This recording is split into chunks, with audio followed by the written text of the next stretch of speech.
Kok bisa Gatot Nurmantio dikabarkan masuk bursa calon Menko Polkam? Gatot Nurmantio adalah mantan Panglima TNI. Latar belakang ini memberinya pemahaman mendalam tentang isu-isu pertahanan dan keamanan serta stabilitas nasional. Prabowo yang juga berasal dari kalangan militer. Gatot juga pernah menjadi pendukung Prabowo ketika Capres 2019. Keduanya juga tak pernah terlibat konflik. Ini parah nih. Rasanya pin ketawa, tapi takut dimarahin anak abah.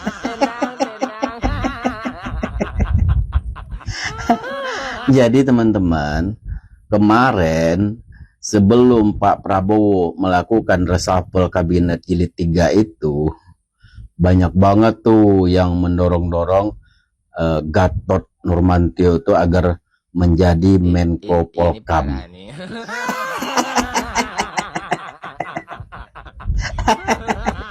Sekarang apa kabar kalian? Mental aman? Makanya soal reshuffle kabinet itu nggak usah ikut campur. Itu adalah hak prerogatif presiden. Nggak bisa kita mengintervensi, nggak bisa.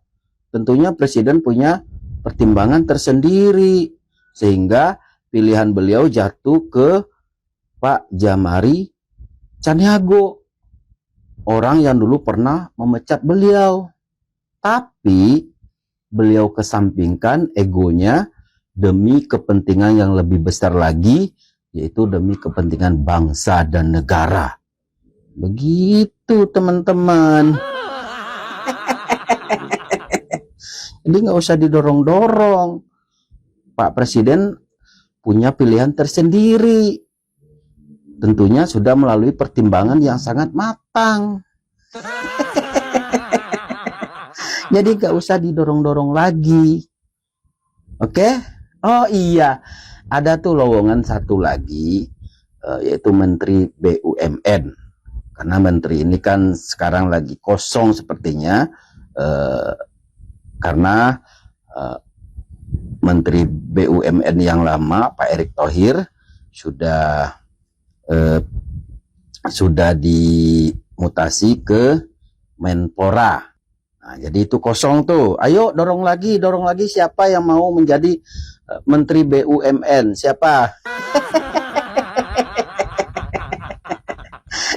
Pokoknya jangan lelah untuk berharap, walaupun harapan hampa.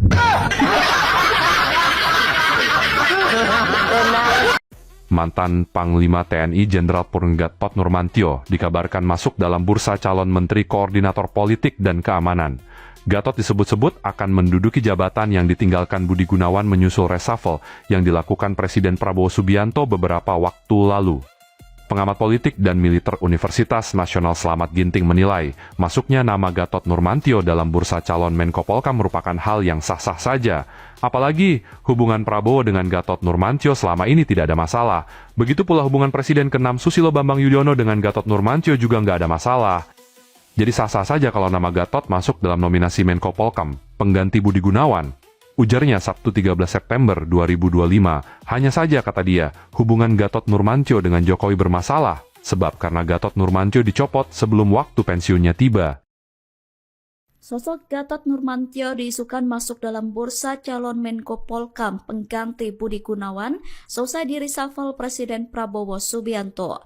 Dilansir dari Tribun News pada Selasa 16 September, Gatot merupakan mantan Panglima TNI periode 2015-2017. Panglima TNI merupakan jabatan terakhir yang ia emban sebelum purna tugas. Pria kelahiran Slawi, Tegal, Jawa Tengah itu merupakan lulusan Akademi Militer pada 1982 lalu. Ia lahir pada 13 Maret 1960 di Tegal, Jawa Tengah. Selama berkarir di bidang militer, Gatot Nurmantio sempat mengemban sejumlah jabatan mentereng. Sebelum ditunjuk menjadi Panglima TNI, Gatot pernah menjabat sebagai Pangdam 5 Brawijaya pada 2010 sampai 2011. Ia juga pernah menjabat sebagai Kepala Staf TNI Angkatan Darat pada 2014 sampai 2015. Selain itu, Gatot juga pernah menjabat sebagai Komandan Kodim di sejumlah wilayah seperti Merauke, Jayapura, dan Siliwangi. Gatot juga pernah mengemban tugas sebagai Sekretaris Pribadi Wakil Kepala Staf Angkatan Darat. Karir militernya yang mentereng itu membuat Gatot masuk dalam bursa calon Menko Polkam yang saat ini jabatannya masih kosong. Download Tribun X sekarang, menghadirkan lokal menjadi Indonesia. Gagal maning. Harapan anak onta agar Gatot Nurmantio jadi Menko Polkam telah gagal. Prabowo orang bijak telah memilih Jamari Caniago, seniornya sebagai Menko Polkam. Ini mematahkan harapan para penjilat, anak-anak onta, dan oknum purnawirawan sinting yang menjilat Prabowo, padahal bukan pendukung Prabowo yang usul pemakzulan. Bravo Prabowo Gibran.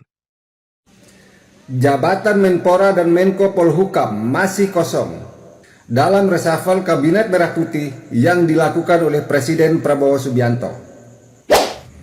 Buat Bapak Presiden Prabowo yang terhormat, usul kekosongan jabatan di Menko Polhukam sangat cocok bila diisi atau diberikan. Penandatanganan berita acara. 1. Menteri Koordinator Bidang Politik dan Keamanan.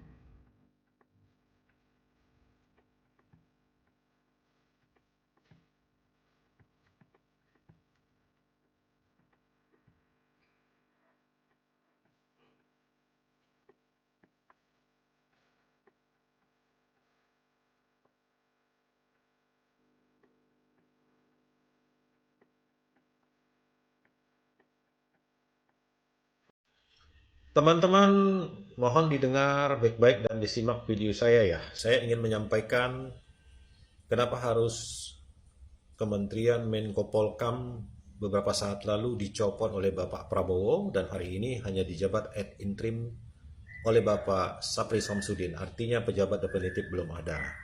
Artinya ini menarik untuk dibahas seperti video saya sebelumnya. Sebelum saya menganalisa tokoh siapa yang di situ yang paling tepat, perlu kita pahami dulu fungsi dan tugas pokok menteri tersebut. Ada 5 fungsi dan tugas pokok Menteri Menko Polkam yang perlu menjadi konsen menteri-menteri yang ada di menteri yang dijabat oleh Menko Polkam.